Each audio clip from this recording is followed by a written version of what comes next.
Muy buenos días, avanza el mes y nos queda menos dinero para hacer la compra. Por eso hay que sacarle el máximo partido a la nevera y a la despensa.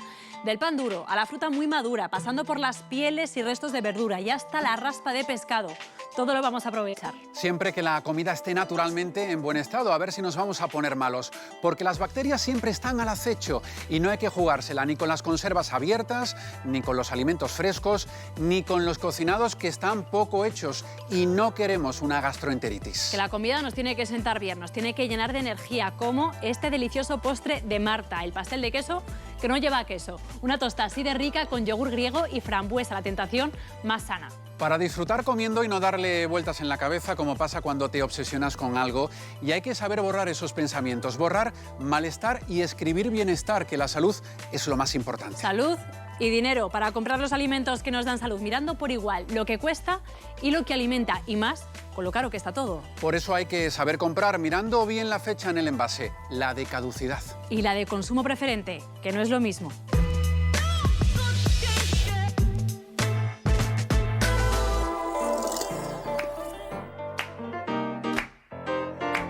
Hoy he traído lista de la compra para que no se me olvide nada, incluido las fechas de caducidad y de consumo preferente, fundamental para elaborar un buen menú y no desperdiciar nada. ¿Me acompañáis? Isabel, qué importante es fijarnos en la fecha de caducidad cuando vamos a comprar un alimento, ¿verdad? Efectivamente, Irene, en los productos perecederos, sobre todo en los productos listos para el consumo, en los que no es necesario un tratamiento técnico posterior, como puede ser una pechuga de pavo, es fundamental respetar la fecha de caducidad, porque si no podemos poner en riesgo nuestra salud. Claro, con intoxicaciones. Otros productos que también están afectados por este tema pueden ser los platos preparados listos para el consumo. En este tipo de productos es fundamental el respeto de la fecha de caducidad. La gente se lía un poco entre fecha de caducidad y fecha de consumo preferente. Sí, es cierto. A ver, Irene, cuando hablamos de fecha de consumo preferente, hablamos de productos no perecederos. En este tipo de productos, la fecha de consumo preferente lo que te marca es el tiempo en el que el producto conserva sus características organolépticas. ¿Qué es esto de características organolépticas? Pues el sabor, la textura, el olor del producto. Esa fecha te marca que el producto está en sus condiciones óptimas. En este caso hablamos de calidad. Isabel, en este tipo de pan, ¿qué podría pasarle al alimento si lo consumimos fuera de la fecha de consumo preferente? Pues a ver, este pan, por lo que veo, tiene aceite de oliva. Bueno, pues lo que podría pasar es que esté un poco más rancio o que esté más duro de lo habitual. Para nosotros es muy importante la lucha contra el desperdicio alimentario. Claro, son alimentos que además guardan su calidad y todas las propiedades nutricionales, o sea, son muy interesantes. Mira, este es un ejemplo, esta ensalada, en la que, como ves, está identificada con una etiqueta en la que hemos hecho una rebaja de precio. Cuando un producto de nuestros lineales está próximo a su fecha de consumo preferente o a su fecha de caducidad, establecemos una rebaja. Es un producto perfectamente apto para el consumo hasta que llega a su fecha. Ya he terminado con la lista de la compra para toda esta semana, rica y segura. Nos vemos.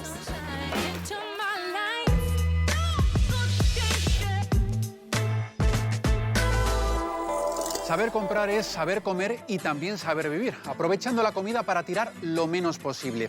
Y mira que se tira, solo en España 1.170.000 kilos de comida. Kilos de fruta, verdura, pan, lácteos, carne, pescado, todo a la basura. Y muy mal hecho, que ya lo decían nuestras abuelas y abuelos. Con el hambre que hay en el mundo, lo que cuesta comprarla, tirar comida es un auténtico pecado, Sergio. Desde luego, tenemos que hacer caso a nuestros mayores, copiarlos porque planificaban muy bien. Ellos, para no desperdiciar nada, lo primero, miraban un poquito el almacén, la nevera, qué es lo que tengo, y en función de lo que tengo, se cocinaba. De esa manera, a la basura no iba nada. Y eso que tenía mucha menos información que nosotros ahora y también el dinero justo para hacer la compra. Jero, pero mucho más ingenio. Ingenio cimentado en dos reglas de oro. La primera, hasta que la olla o lo cocinado no se terminase, no se cocinaba nada nuevo. Y si querías innovar en un plato, primero, cómete el que ya estaba hecho. Así es. Venga, primera regla de oro, si hay sobras no cocinar. ¿Y la segunda regla de oro cuál sería? Pues la segunda regla de oro, arte. Arte en la cocina. Segunda regla, segunda vida, segunda oportunidad que se le daba a esos alimentos. Que sobraba un alimento, se pensaba cómo sacarle mucho partido. De hecho, muchas recetas tradicionales han nacido de aprovechar restos de alimentos. Por no tirar, seguro que no tiraban ni el pan por muy duro que se pusiera. Claro, Jero, mira qué hogaza tenemos ahí. Esa hogaza está dura. Una pena que el humilde pan vaya a la basura. Podemos molerlo, lo podemos personalizar y utilizar, en lugar de comprar el paquete de pan rallado, lo podemos hacer en casa. Por ejemplo, fijaos, ahí tenemos una merluza, un bocado de merluza con un empanado personalizado y acompañado con un cuscús muy original. Pero yo prefiero que veáis la receta y ahora os cuento. Muy buena idea. Aprovecha el pan duro para hacer un pan rallado personalizado y empléalo para empanar merluza y acompañarlo con un cuscús de coliflor y brócoli. Trocea el pan duro y mézclalo con distintas hierbas aromáticas. Muélelo en el robot de cocina.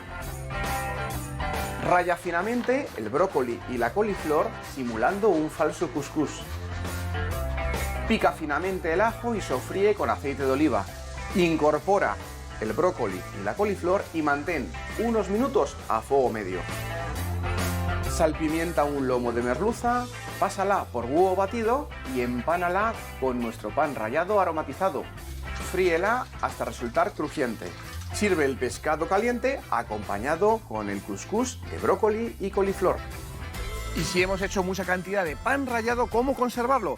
Lo ideal, lo podemos envasar al vacío y congelar. De esa manera no se va a enranciar, no va a coger aromas ni sabores desconocidos y de esta manera siempre tenemos listo pan rallado para utilizar. Si es que eres un artista, Sergio, Ya te digo, ya de te verdad. digo. Bueno, en casa, por lo menos en mi caso, es verdad que poco pan sobra, pero oye, es que la fruta, a la mínima que te descuidas, se te pone mala y oye, con lo cara que está, pues da rabia. Paula, recuerda, primera regla de oro, no compramos alimento nuevo hasta gastar el que ya tenemos en casa. Bueno, eso pasa de hecho mucho con el aguacate, con el plátano, que lo mismo están verdes que de repente de un día para otro se maduran de más. Bueno, pues tenemos soluciones para todo. Un aguacate que tienes en casa, que a lo mejor lo has abierto, Sí. se empieza a oxidar.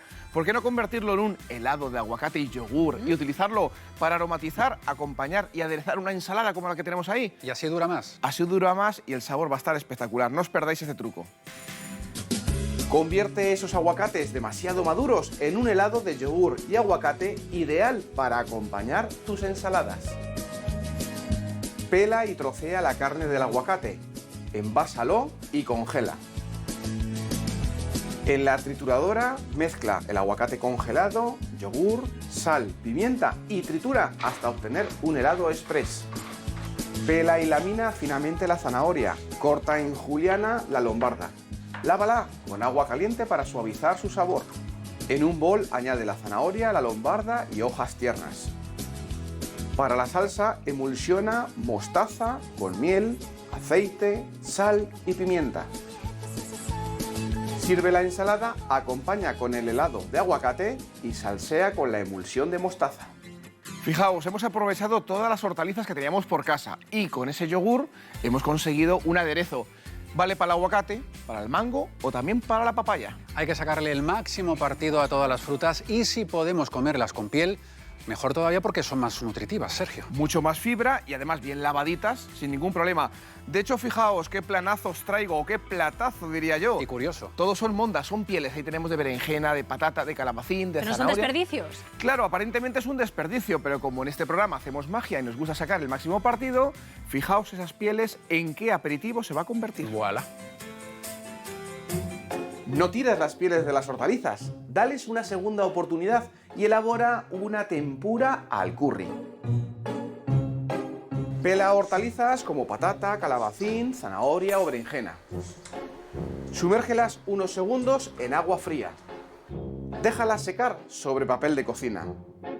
Para el rebozado, mezcla harina de arroz con sal, curry y agua bien fría. Bate hasta obtener una mezcla densa y homogénea. Impregna las pieles en esa tempura y fríe en aceite caliente. Sirve crujiente y salsea con unas gotas de salsa de soja. Si la sumergimos con ese agua bien fría y ponemos unos cubitos de hielo, vamos a ganar un punto mucho más terso, ese punto, esa textura ideal para disfrutar. Fijaos, una tempura de un producto que iba a ir literalmente a la basura. Mira, y así poco desperdiciamos de la huerta. Oye, y con la carne y con el pescado se puede aprovechar también, porque, por ejemplo, se me ocurre lo típico de los huesos de carne para hacer un caldo. ¿Por qué no? También la piel del pescado, ¿no? Bueno, un buen fumet, un buen caldo, blanco u oscuro, pero vamos a dar un paso más. Pescados pequeñitos como el boquerón, la espina, que a veces la tiramos. Sí. Si nos vamos a hacer en vinagre, por ejemplo, tiramos la espina. ¿Qué os parece si aprovechamos las raspas? Te comerás hasta las raspas. Y lo convertimos en unas tortitas simpáticas que va a innovar muchísimo. También nuestros aperitivos. Tomad nota y ahora os cuento. Sí, sí, sí. Utiliza las raspas de los boquerones y hortalizas muy maduras para elaborar un crujiente aperitivo con el que sorprenderás a tus invitados. Retira la espina de la carne de los boquerones. Lávala muy bien en agua fría hasta que quede blanquecina. Aliña las raspas con ajo, anís, pimentón, romero, harina, sal, huevo y aceite de oliva. Tritura hasta obtener una mezcla densa y homogénea. Forma obleas muy finas con esta pasta. Hornea a 155 grados hasta resultar crujientes. Reparte las hortalizas en una bandeja de horno y riega con miel, salpimienta y hornea en compañía de las obleas. Tritura las hortalizas asadas hasta obtener una salsa muy sabrosa y aromática. Sirve las obleas de boquerón acompañadas por la salsa. Cuanto más tiempo trituremos la mezcla, más suaves van a estar las tortitas. Una propuesta ideal para los más peques de la casa, porque no saben prácticamente a pescado, aunque lo lleven. Pero lo más importante, ya sabéis, si saboreas la vida... ¡Te comerás el mundo! Muy bien. Maravilla. Y no hay mejor motivo para meterse en la cocina. Gracias, Sergio. A vosotros. Gracias. Al fuego cocinando y al calor de la cocina que da más gusto en esta época del año, Paula. Y si queremos entrar de calor de verdad, nada como el movimiento, ejercicio al aire libre para poner al cuerpo en forma ahí. Veréis qué fácil es con ayuda de Pilar. La fisio de saber vivir.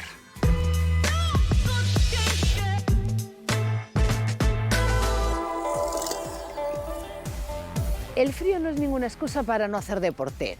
Hemos salido al parque y vamos a ver qué nos encontramos. ¡Vamos!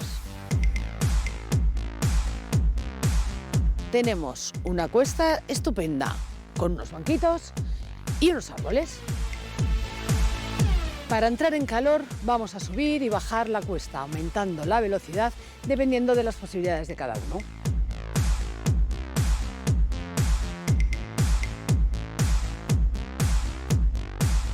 Como ya hemos entrado en calor, pues ahora vamos a hacer un poquito de trabajo abdominal, por ejemplo haciendo una bicicleta.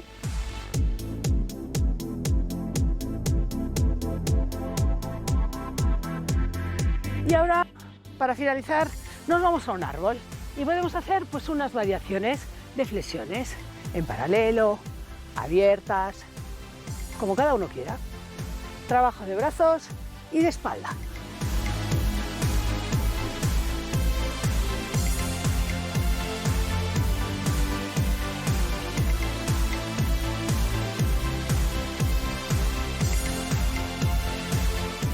Como veis, este es un circuito muy fácil que podéis hacer en cualquier parque de vuestra ciudad. Así que no os olvidéis de moverse y sentir, porque eso es vivir.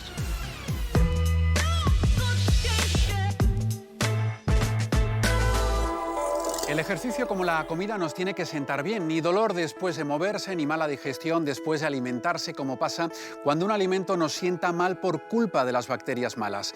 Esos seres microscópicos que nos causan las intoxicaciones o toxinfecciones alimentarias, que también conocen el enfermero Héctor Castiñeira y la tecnóloga Beatriz Robles, porque no los vemos, pero pueden estar ahí en los alimentos que tomamos, ¿no?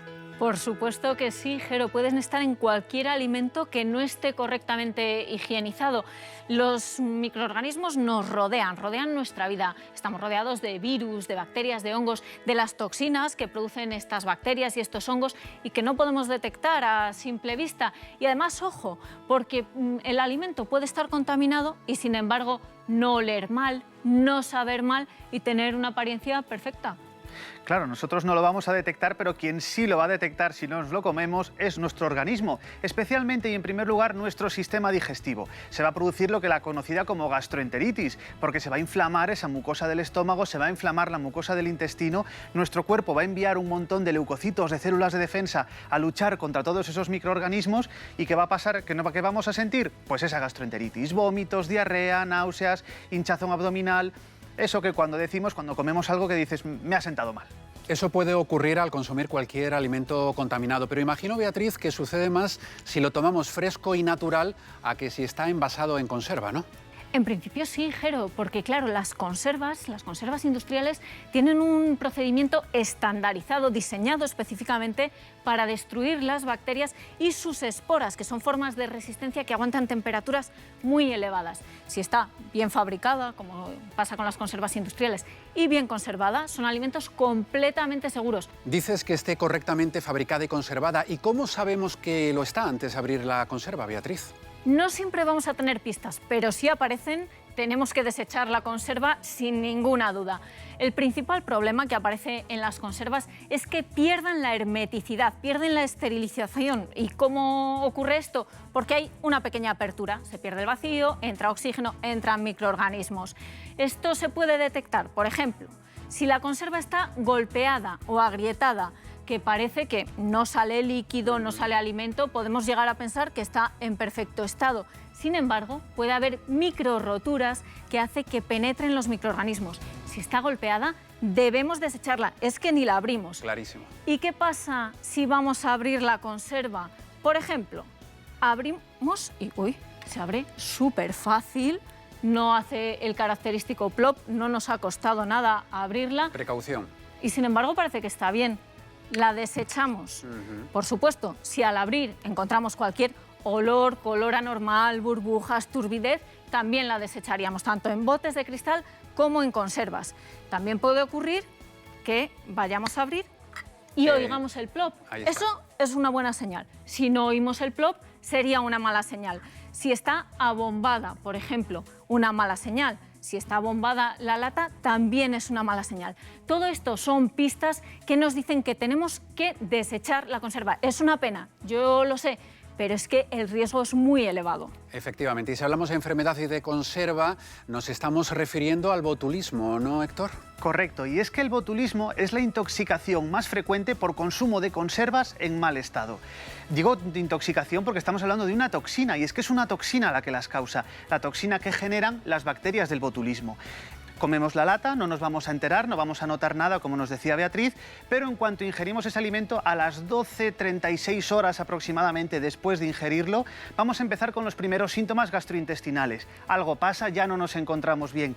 Si sigue avanzando esa toxina botulínica, el siguiente paso es la parálisis muscular. Vamos a notar esa parálisis, esa pérdida de fuerza en brazos, en piernas, y si sigue avanzando, ojo, porque se llegan a paralizar los músculos respiratorios y dejamos de respirar. Así que podemos perder la vida por comer una conserva en mal estado. Es sin duda una advertencia muy seria, Beatriz. Y que nos tiene que llevar a conservar bien las conservas industriales, como decimos, sin grietas, sin golpes, en un sitio seco, protegidas de la luz, de cualquier alteración, y además tener especial cuidado con las conservas caseras, porque a veces las hacemos, el procedimiento no es estándar, podemos no alcanzar las temperaturas suficientes como para destruir las esporas, que son el verdadero problema en el Clostridium botulinum, y esas esporas luego en el almacenamiento germinan, producen la toxina y es la que nos puede producir esa enfermedad.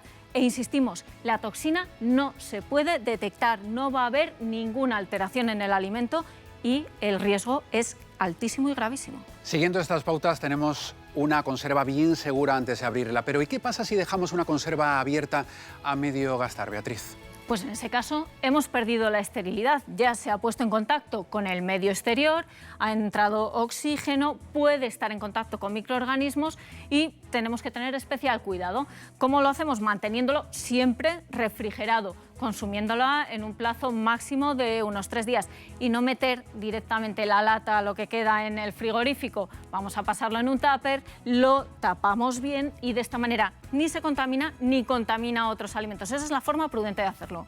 Y esas recomendaciones valen para todas las conservas y especialmente para las del atún. Y es que, ¿qué sucede? Que una vez que abrimos la lata, como nos decía Beatriz, entra en contacto la carne del atún con el oxígeno, con otros microorganismos y empieza a descomponerse esa carne del atún por acción de las bacterias. ¿Cuál es el problema? Que los niveles presentes normalmente de histamina en esa lata de atún se van a disparar, se van a multiplicar hasta por 20 y entonces surge la intoxicación más común por consumo de atún en conserva en mal estado, que es la escombroidosis. Así que ojo con esto porque no vamos a notar nada. Esa lata de ese atún va a estar bien de color, bien de sabor, bien de olor, pero ojo porque nos puede producir esa escombroidosis, esa reacción alérgica. Pues a tomar buena nota para no caer malos a la hora de comer, y si hay riesgos con las conservas, no digamos con los alimentos frescos que están sin esterilizar. Claro, y es que puede haber bacterias o microorganismos presentes en ellas, como hemos visto. Y bueno, si hay una bacteria, pues tampoco pasaría nada. El problema es que tiene el medio idóneo, esa bacteria empieza a multiplicarse y supera ese umbral en el que puede llegar a esa dosis infectiva en la que nos cause realmente un problema. Esa gastroenteritis, esa diarrea, esos vómitos, esas náuseas, ese dolor abdominal, que si tenemos buena salud y somos jóvenes, no tendría más consecuencias que unos días de infección, incluso a lo mejor un poquito de fiebre. Pero el problema es cuando somos niños muy pequeños o ancianos o personas frágiles de salud, que ahí sí nos puede causar algún problema más serio. Y esto podemos prevenirlo con unas buenas prácticas higiénicas. Por supuesto, el lavado de manos, mantener la higiene en todas las superficies y la higiene de los alimentos. Los alimentos que tengan que mantener el frío, los que tengan que estar refrigerados, pues siempre dentro del frigorífico, mantener esa cadena de frío. Y muy importante, calentarlos, cocinarlos hasta que alcancen temperaturas de seguridad, que generalmente hablamos de 70 grados. Y luego tenemos que tener en cuenta que hay alimentos que son más delicados que otros, alimentos de alto riesgo que tenemos que evitar o tener especial precaución. Hablamos de las carnes crudas, especialmente la de ave o la carne picada. Lo mismo nos pasa con el huevo crudo poco cocinado, con la leche cruda y los alimentos elaborados a partir de esa leche cruda, y con las frutas y las verduras, que debemos siempre lavar exhaustivamente, y sería recomendable desinfectar, especialmente si las vamos a consumir crudas, y ahí ya no hay excusas si se las vamos a ofrecer a grupos de riesgo como mujeres embarazadas, niños pequeños, personas mayores, personas con una salud más frágil. Esas son las pautas para reducir el riesgo de intoxicación alimentaria. Pues a cumplir estos consejos para no llevarnos un disgusto a la hora de comer. Gracias, Beatriz y Héctor, por acompañarnos. Muchas gracias, Jero. Un placer. Y que nunca nos da disgusto, sino todo lo contrario, es Marta Verona, la cocinera más saludable, que hoy nos ofrece este postre de queso sin queso, así de nutritivo y así de ligero.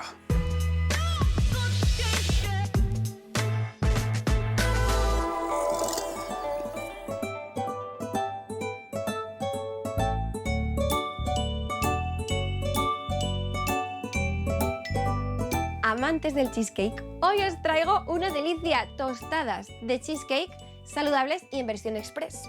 Hombre, también os digo que cheesecake no, porque no lleva cheese, no lleva queso, si me escucharan los griegos, pero bueno, a ver si les convenzo con esta receta. Me pongo manos a la obra. Yo creo que les va a gustar.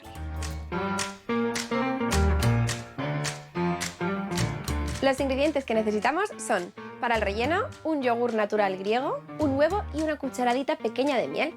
En la base colocaremos 2 rebanadas de pan integral de molde y como topping la fruta fresca que más te guste, en mi caso, frambuesas. Comenzamos mezclando en un bol el yogur natural griego junto con el huevo y la cucharadita de miel hasta que quede una mezcla bien integrada.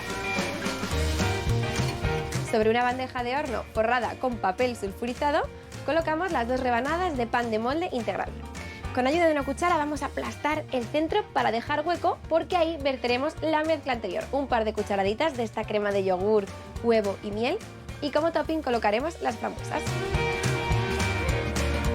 Si el médico te ha dicho que tienes que tomar más calcio o más vitamina D, esta receta es la tuya porque utilizamos yogur natural griego.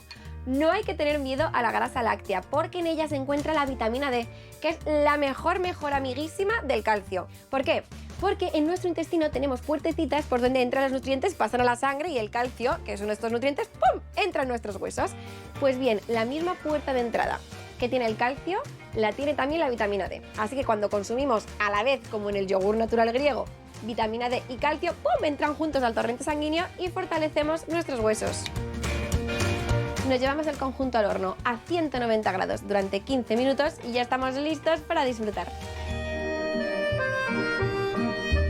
Y mientras os coméis estas tostadas, ¿sabéis lo que le podéis contar al de enfrente?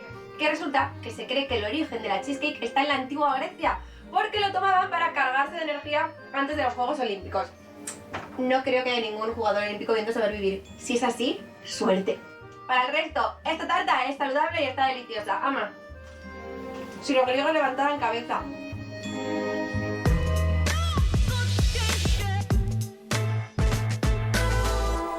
Y después de cocinar toca degustarlo, masticando cada bocado para disfrutar de su sabor y cómo nos alimenta. Pero ¿qué pasa cuando lo que masticamos no son alimentos, sino son pensamientos? Esos que rumiamos obsesivamente una y otra vez, dándole vueltas en la cabeza y que tanto nos preocupan, sea la dieta, el ejercicio o cualquier otra cosa de la vida diaria. Bueno, pues nos ayudan a comprenderlo la neurocientífica Nazaret Castellanos y la profe de nutrición Andrea Calderón, porque los humanos comemos, pensamos, pero hay que evitar hacerlo rumiando, como hacen las vacas, ¿no, Andrea?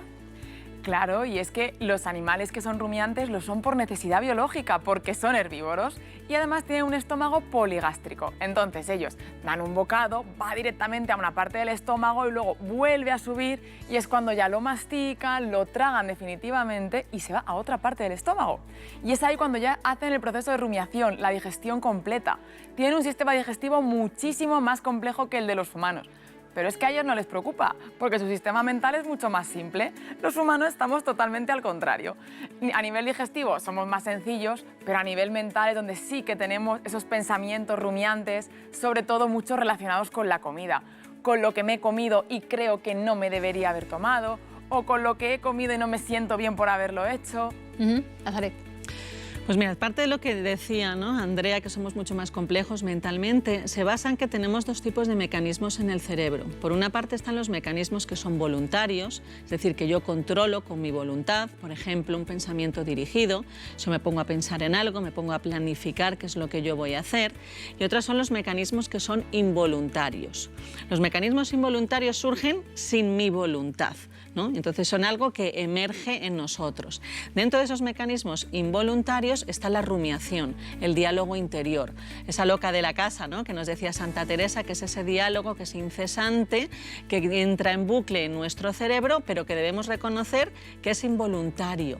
Y esto nos permite ponernos en ese papel de poder observarlo nosotros mismos, puesto que no lo estamos generando de forma consciente, sino inconsciente. ¿Y dónde está el origen de esto? En el cerebro, ¿no? Pues mira, el origen de esto sí está en el cerebro, pero no es tanto un problema como muchas veces decimos, ¿no? ¿Cómo puedo apagar ese diálogo interior que tanto nos preocupa? El diálogo interior o la rumiación tienen una función que es muy importante. Por ejemplo, para el cerebro nos ayuda a consolidar la memoria. Todo lo que está pasando, todo lo que ha pasado a lo largo de este día, hay que volcarlo para ir guardándolo. Nos vale para predecir lo que va a ir pasando. El cerebro, una de sus grandes misiones es predecir para poder planificar y para poder preparar las acciones, ¿vale? Entonces, nos vale además para poder hacernos una idea del contexto en el que estoy y para hacerme una idea de mí misma. El problema es cuando ese diálogo ocupa mucho tiempo, cuando se ha desequilibrado. Según Harvard, podemos pasarnos hasta el 47% del tiempo que estamos despiertos en esa rumiación. Y eso es lo que nos genera, según estos estudios, una gran fuente de insatisfacción. Y Andrea, ¿por qué estos pensamientos obsesivos, esta rumiación, están últimamente tan ligados, vinculados con la alimentación? Pues porque la alimentación, Paula, es que es un acto de supervivencia. Otra cosa no, pero todos los humanos nos alimentamos todos los días y además es un acto que repetimos varias veces. Por eso nos preocupa tanto hacerlo bien. Y ya no solo por nuestra salud física, sino también por nuestra salud a nivel mental. Nos afecta cómo vemos nuestra imagen corporal, a nivel de autoestima. Y es por ello que hay un impacto tan brutal de la presión social en la que vivimos y que tenemos a nuestro alrededor, ya sea los medios de comunicación, los mensajes publicitarios de dietas milagro o tan estrictas. Y ahora también de influencer y en las redes sociales, donde día a día vemos planes nutricionales, recetas, que todo es pluscuamperfecto, o que también nos traen mensajes tan restrictivos o tan demonizadores de algunos alimentos, que lleva a la gente a pensar, es que ya no puedo comer de nada, me da miedo comer por si a lo mejor lo hago mal o por si luego voy a tener culpa. Entonces aquí hay dos caras de la obsesión. Por un lado la de, si me he pasado, tengo que compensarlo como sea haciendo ejercicio, o por otro lado la de directamente dejo de comer, paso hambre, pero es la manera de no pasarme ni una sola caloría. ¿Y qué pasa con esto? Cuando pasas hambre pudiendo comer, que te obsesionas más con la comida incluso, ¿no, Nazaret? Hay una anécdota que a mí me encanta, que refleja muy bien, que hizo el escritor Dostoyevsky. Él sentó a su hermano en un sofá y le dijo: haz lo que quieras, pero no pienses en un oso blanco. Entonces, lo que él relataba después, el hermano, es que no podía dejar de pensar en un oso blanco. Solo pensaba en el oso blanco. O sea, obsesivo. Es que no he parado de pensar en el oso blanco. Entonces, esto luego se demostró desde el punto de vista de la psicobiología y se vio que cuando intentamos suprimir un pensamiento que es obsesivo, que es rumiante, lejos de suprimirlo, lo reforzamos. Entonces, no es tanto borrar ese, sino reorientar nuestra atención a otro pensamiento, ¿no? Entonces aquí es donde sí que tenemos que ir practicando ese control voluntario de nuestra atención, ¿no? Como siempre nos decía William James, el padre de la psicología, que la realidad es aquello a lo que yo le presto atención. Andrea. Y es que esa obsesión se ve muy claramente reflejado en las personas que llevan dietas restrictivas, ¿no? En la que se restringen constantemente comer para no pasarse de una cantidad. Pero es que ahora cada vez más ya no solamente nos fijamos en la cantidad de comida o de calorías, sino también en la calidad. Que cuando llegamos a un punto que puede ser patológico, tiene un nombre, es un trastorno de la conducta alimentaria diagnosticado y se llama ortorexia. Y es la obsesión por comer sano.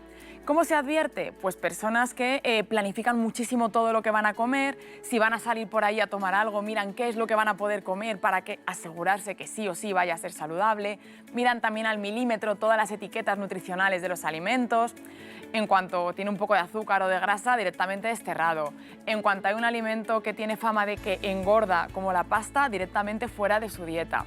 Hasta el punto también de llegar a la quimiofobia, si en la lista de ingredientes hay un aditivo, ya es imposible que se lo vayan a comer. Y al final se van alejando de una manera obsesiva y patológica de lo importante de la alimentación, que es el valor nutritivo y el disfrute de los alimentos. Sí, desde luego no hay que volverse locos con las etiquetas. Bueno, ¿cómo acallamos estos pensamientos obsesivos, estos pensamientos rumiantes, tanto de la alimentación como con cualquier otra cosa de la vida? Pues mira, nos comentaba Andrea, ¿no?, que a veces pues, nos obsesionamos, ¿no?, con lo que comemos, con lo que no comemos principalmente, y lo que vemos que se convierte en una gran lucha de uno consigo mismo por querer comer algo que uno no se permite. El mes pasado, hace nada, la Universidad de Florida publicó un artículo que ha sido muy importante porque ellos han descubierto dos vías anatómicas que procesan la información de forma separada para la grasa y para el azúcar. Sabemos que el intestino interacciona con el cerebro. Sabemos que en nuestro cuerpo hay un nervio que se llama el nervio vago, que se llama así porque va vagabundeando, recogiendo la información de las vísceras para enviárselas al cerebro. Entonces, dentro de ese camino del nervio vago, han visto estos investigadores dos vías. Por una va la información del intestino al cerebro de que hemos comido grasa, por otra va la información de que hemos comido azúcar. Cada una de ellas, cuando llega al cerebro, produce una liberación de ciertos neurotransmisores como dopamina, los ganglios basales, que nos produce esa sensación de recompensa, es un chute, ¿no? Entonces por eso nos encanta. Pero lo que ellos han visto es que cuando combinamos, fíjate, grasa y azúcar, le llegan al cerebro dos golpes a la vez, que en este caso no 1 más 1 no es 2, sino que 1 más 1 ¡pah!, se convierte exactamente, se multiplica. Entonces, esto lo que hace es que mi cerebro quiera cada vez más y más ese chute de dopamina, ese subidón. Entonces, esto nos hace ver desde la neuroanatomía con quién nos estamos enfrentando. Realmente el cuerpo te pide, sí o sí, esos alimentos, y cuanto más usemos esas vías, cuanto más lo ingeramos, más lo va a pedir. Y es que además de ser importante ese cambio de pensamiento, esos ejercicios para cambiar la mentalidad, también tenemos que hacer un cambio de paradigma con el concepto de alimentación. Alimentarse bien, con sentido común y con un balance, pero no alimentarse pensando todo el rato qué puedo comer, qué no puedo comer. Esto está prohibido para mí, esto me lo restrinjo. Que no es un mundo si me voy por ahí, me tomo lo que me apetezca tomarme ese día, un capricho, no me tengo por qué sentir mal. Todo eso hay que trabajarlo para tener cada vez una mejor relación con la comida y evitar estos pensamientos obsesivos, alejarnos de tanta rumiación o pensamiento rumiante con la alimentación, que si no va a ser el primer paso a una obsesión que, como decíamos, puede convertirse en un trastorno de la conducta alimentaria mucho más grave. Bueno, pues a trabajar en todo esto buscando la salud, que es el objetivo de Saber Vivir. Muchísimas gracias, Andrea y Nazaret. Gracias. Gracias. Y no hay buena salud sin buen estado de ánimo, así que apostad por la sonrisa, ¿verdad, Jero? Que a ti se te da muy bien. Hay que sonreír, Paula. Sonrisa en el Teatro de la Vida y la mejor carcajada en el teatro de verdad, como vais a disfrutar en esta comedia del actor Santi Rodríguez. Un canto a la vida para morirse de risa. ¡Feliz semana! Y cuidaos mucho.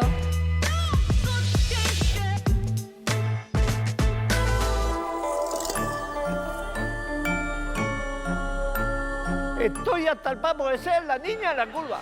Y con el espiritismo pasa como con los patinetes. Ahí hay un vacío legal y la gente hace lo que le sale de los huevos. Digo, escucha, ¿me tienes harto ya? Y hace falta reírse todos los días, un poquito por lo menos. Hemos ido con más ánimo que cuando hemos entrado. Reírse es muy importante. El humor es imprescindible. Yo creo que es un arma de construcción masiva. Entonces, para el coquito viene muy bien cargar pila a base de humor. Ahora me arrepiento de no haber mandado a más de uno a la mierda cuando estaba vivo, ¿eh? 1, 2 y 3. La Virgen, qué bonito ha quedado, ¿eh? Me ha encantado, me ha parecido súper gracioso y cuando estaba con el público y tal me ha gustado mucho. Muy divertido. Algo vale más reírte que pasarlo mal, así que nos ha gustado mucho, la verdad. Sí. Dice un espíritu americano de Wisconsin, pronuncias muy mal en inglés Halloween. Pues habría que verte a ti en español diciendo torrelodones, gilipollas. En el Maya está todo incluido o las bebidas son aparte. Espíritu, sin hacer spoilers, es la historia de una persona que se ha muerto y no lo sabe. Y a partir de ahí, esta persona que está muerta lo que va a hacer desde la muerte un canto a la vida. Sí, nos hemos reído muchísimo, la verdad. Y al final incluso con mensaje positivo también. El amor a la vida, no tenerle miedo a nada, ¿no? A sobreponerte a los problemas y a querer vivir sobre todas las cosas. Este es mi médico, don Manuel, que es mi médico del cabecero, que me ha dicho: Caroline, ve hacia la luz. ¿Tú le has preguntado a la chiquilla para dónde quiere tirar? Así es que la felicidad es disfrutar de la vida y de las cosas bonitas que tenemos delante. Para mí, por supuesto, lo más importante es que se vaya la gente contenta.